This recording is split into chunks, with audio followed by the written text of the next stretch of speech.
Welcome to the Natural Cycle. This is a channel where we attempt to solidify the absolute. We appreciate you tuning us in. On this episode, we explore the psychology of financial scapegoating and how narcissists use their flying monkeys to create failure, then blame the victim. Most people think financial hardship is a simple matter of personal responsibility. Work hard, make good decisions, stay disciplined, and success should follow. While personal choices certainly matter, psychology has repeatedly demonstrated that human outcomes are shaped not only by individual behavior, but also by social environments. Our opportunities, relationships, support systems, and exposure to chronic stress all influence our ability to succeed. Yet in manipulative social systems, these environmental factors are often ignored. Instead, a single individual is blamed for circumstances that may have been influenced by the very people accusing them. This is where the concept of the narcissist and the flying monkey becomes particularly interesting. The term flying monkey is not a clinical diagnosis. It is a widely used term in abuse recovery communities describing individuals who assist, enable, defend, or carry out the wishes of a manipulative person. Some flying monkeys act knowingly. Others believe they are helping. Some are motivated by loyalty. Others are motivated by fear. Whatever the reason, psychology has spent decades studying the mechanisms that make these dynamics possible. The labels may be modern, but the underlying behaviors are well documented. One of the first things to understand is that money is far more than currency. Financial resources represent freedom. They determine where a person can live, what opportunities they can pursue, how mobile they can be, what legal protections they can access, and how independently they can make decisions. The researcher Evan Stark, known for his work on coercive control, argued that abuse is often not about isolated acts of hostility, but about restricting another person's autonomy. In many cases, controlling resources becomes one of the most effective ways to control people. A person with fewer resources has fewer options. A person with fewer options becomes easier to influence. Contrary to popular belief, financial sabotage rarely appears in dramatic form. It usually emerges through small and seemingly insignificant actions. Productive goals are discouraged. Time is consumed by unnecessary drama. Opportunities are interrupted. Confidence is undermined. Relationships with supportive people are damaged. Energy that could be invested into career advancement is redirected toward managing conflict. The individual finds themselves constantly reacting rather than building. Over time, these small disruptions accumulate into significant consequences. What makes this process particularly effective is that it often occurs within a group. The manipulative individual rarely operates alone. This brings us to one of the most important findings in social psychology. During the 1950s, psychologist Solomon Asch conducted a series of experiments that would become famous for demonstrating the power of conformity. Participants were asked to identify which line matched a reference line. The answer was obvious. However, when Confederates in the room intentionally gave incorrect answers, many participants abandoned their own judgment and conformed to the group. Even when reality was directly in front of them, social pressure altered their behavior. The implications are profound. Human beings possess a powerful need for belonging.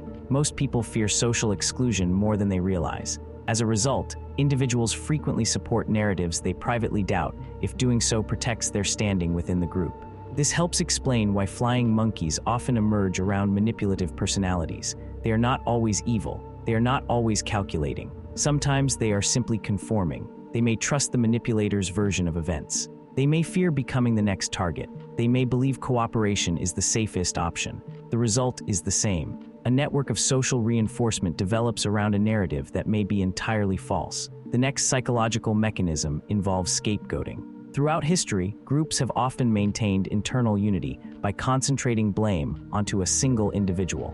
Family systems researchers have observed this dynamic for decades. When tensions rise within a group, assigning responsibility to one person provides a simple explanation for complex problems. Rather than examining systemic issues, the group focuses on a designated culprit. The scapegoat becomes responsible for everything.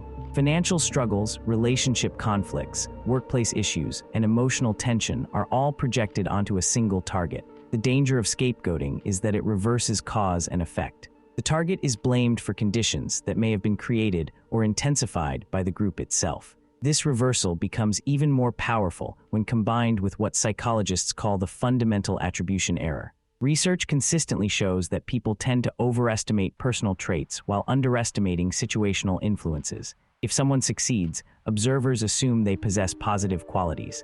If someone struggles, observers assume there is something wrong with their character. This is where accusations about attitude become so useful. Consider the statement, "You're broke because you have a bad attitude." On the surface, it sounds like an explanation. In reality, it often functions as a psychological shortcut. Instead of examining environmental obstacles, chronic stress, social isolation, misinformation, lost opportunities, or active interference, all responsibility is assigned to the individual's personality. The complexity disappears. The story becomes simple. The victim is no longer responding to circumstances. They are portrayed as the cause of those circumstances. Notice how difficult such accusations are to challenge. If the target remains silent, the accusation stands. If they defend themselves, their defense is interpreted as further evidence of a bad attitude. If they express frustration, that frustration becomes proof of negativity. They enter a double bind in which every response reinforces the accusation. This is one reason manipulative narratives can become so powerful. They are structured in ways that make disconfirmation nearly impossible. Over time, the effects of these dynamics begin to accumulate psychologically. Here we encounter the work of psychologist Martin Seligman and his research on learned helplessness. Seligman's experiments demonstrated that when organisms experience repeated negative outcomes that appear beyond their control, they often stop attempting to change their circumstances. Even when opportunities eventually become available, motivation remains suppressed because previous efforts consistently failed. In human beings, learned helplessness can appear as exhaustion, disengagement, reduced confidence, and loss of initiative. Importantly, these reactions are often misinterpreted.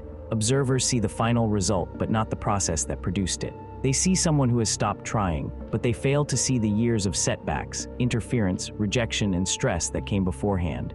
The consequence is another reversal. The symptoms become treated as the cause. At this point, the manipulative group gains a powerful advantage. The financial struggles they may have contributed to become evidence supporting their original accusations. The target's exhaustion becomes proof of laziness. Their frustration becomes proof of negativity. Their withdrawal becomes proof of incompetence. Every consequence is transformed into a justification.